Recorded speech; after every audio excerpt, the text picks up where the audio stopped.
Ela era um paradoxo vivo. Clarice Lispector. Sua imagem era de uma mulher cosmopolita, fotografada em festas elegantes, colunista de revistas de moda, um intelectual que respirava o ar sofisticado do Rio de Janeiro. Mas dentro dessa mente brilhante, emergiu uma das personagens mais frágeis e comoventes da literatura brasileira, Macabea. Uma datilógrafa alquebrada, com um vestido barato e um futuro cinzento. Uma jovem tão invisível para a sociedade que sua maior ambição era, talvez, comer um cachorro-quente. Como a mesma mulher que frequentava os salões de elite carioca conseguiu dar voz com uma autenticidade que corta a alma, a uma figura tão distante de sua realidade aparente. A resposta não está apenas na técnica literária ou no talento inato. Ela está escondida nos segredos de uma vida marcada pela dor, pelo deslocamento e por uma sensibilidade aguçada para a solidão humana. Está na história por trás dos olhos inquisitivos que nos fitam das fotografias. Este é o fio que vamos desenredar, a jornada de uma refugiada que se tornou ícone. No crepúsculo de sua vida, precisou voltar às suas próprias origens de dor para criar sua obra-prima.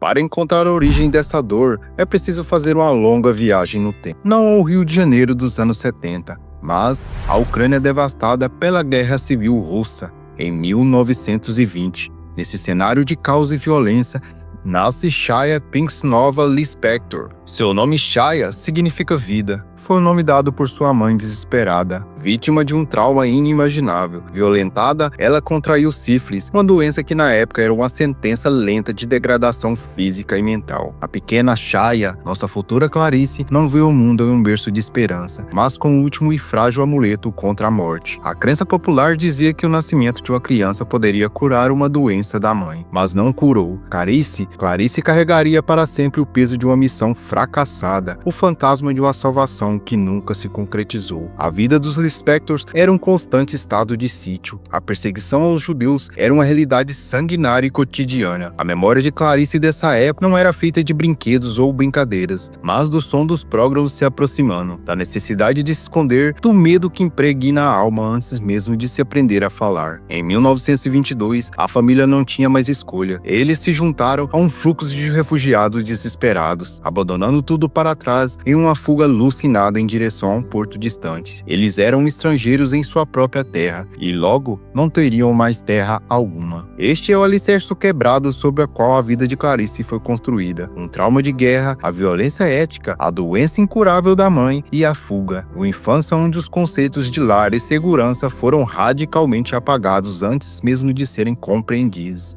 E é nesse solo árido de perda e deslocamento que a semente de Macabea, a datilógrafa deslocada em sua própria cidade, foi primeiramente plantada.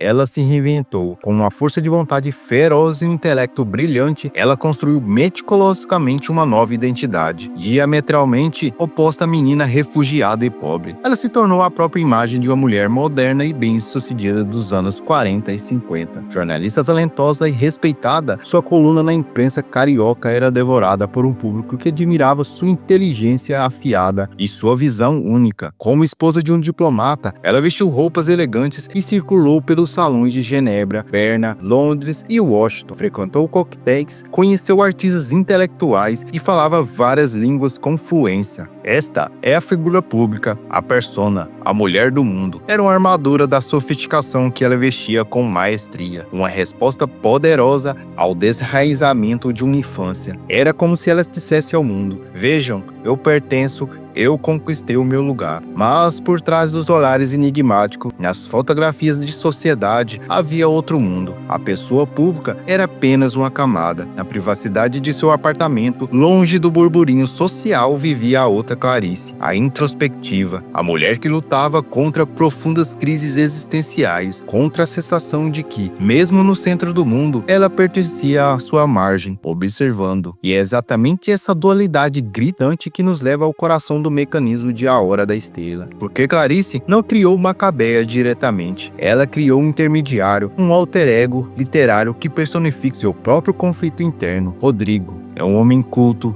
um escritor, e ele é em essência a persona de Clarice. Ele é bem-sucedido, intelectualizado, privilegiado, e é esse homem que se depara com a tarefa angustiante de contar a história de Macabeia, uma mulher cuja realidade é tão distante da dele quanto a Ucrânia era do Recife para a menina Clarice. Rodrigo duvida, ele sofre e ele se sente um impostor. Como posso eu, com minhas palavras complexas, narrar a vida simples dela? Esse grito de Rodrigo é na verdade o grito silencioso de Clarice. Era o conflito entre a mulher do mundo que ela havia se tornado e a menina refugiada que sempre viveu dentro dela. Escrever sobre Macabeia, para Clarice, uma forma de Rodrigo tentar se reconciliar com a parte de si mesma que havia ficado para trás.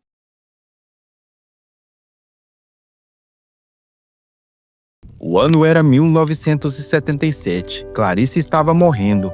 Um grave acidente doméstico anos antes em que dormiu com um cigarro aceso. Queimou boa parte de seu corpo, deixando-o debilitada fisicamente e emocionalmente. A mulher que sempre controlou sua imagem com maestria agora carregava as marcas visíveis de sua própria fragilidade. A morte não era uma abstração filosófica, era uma presença tangível à sua porta. Foi nesse crepúsculo, neste retorno forçado à vulnerabilidade de seu corpo, que ela se sentou para escrever seu último romance publicado em vida, A Hora da Estrela. Não nasceu de um exercício de estilo, foi um ato de sobrevivência espiritual, uma catarse final. Ao criar Rodrigo, seu narrador intelectual e angustiado, ela internalizou sua própria crise. As dúvidas em Rodrigo eram as suas. Terei o direito de falar por ela? Não estou roubando a voz de quem não tem voz? Era o conflito final entre a persona, a escritora consagrada, e a essência, a menina traumatizada que viveu contra todas as probabilidades. Algo mágico acontece nas entrelinhas do manuscrito. Aos poucos, a voz de Rodrigo, carregada de culpa e hesitação, começa a se dissipar. Através dela, emerge a voz pura, crua, incontestável de Macabeia. Clarice não estava observando Macabeia de cima para baixo. Ela estava mergulhando nela. Macabeia é a amálgama de todas as dores de Clarice. Sua invisibilidade social ecoa o deslocamento da refugiada. Seu corpo doente e desajeitado reflete o próprio corpo de Clarice. Sua solidão fundamental é a mesma que Clarice carregou desde a perda da mãe. E seus sonhos simples e quase infantis de ser uma estrela de cinema, de comer um cachorro-quente, são um eco distorcido da vida de Shaya, que sua mãe esperou que ela trouxesse. Escrever sobre Macabeia não foi um ato de pena, foi um ato de reconhecimento. Era Clarice finalmente abraçando a parte de si mesma que havia ficado para trás no navio e no Recife pobre. Era a mulher à beira da morte dando voz, amor e dignidade à menina assustada que sempre viveu dentro dela. Através da escrita, ela não estava contando uma história, ela estava se reconciliando com sua própria imagem.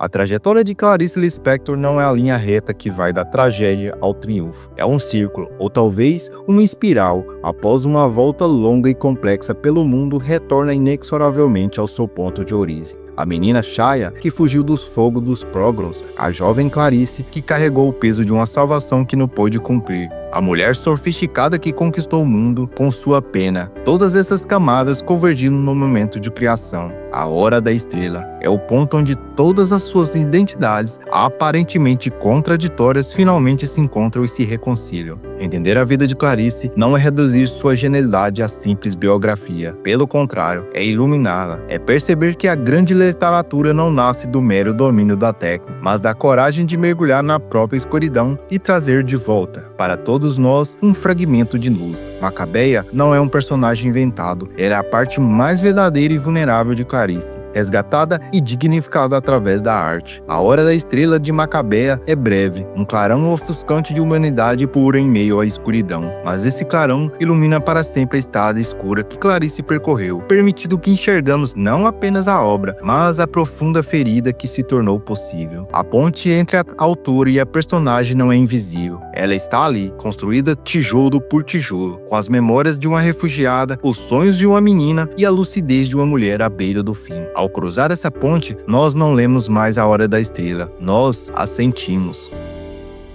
E você, o que achou? Essa jornada mudou sua percepção de Clarice e Macabeia? Compartilhe nos comentários qual conexão entre a vida e a obra mais tocou seu coração. E se você tiver algum tema que gostaria de ver no canal, algum autor, deixe nos comentários, vai ser um prazer. Obrigado por assistir até aqui e até a próxima, pessoal!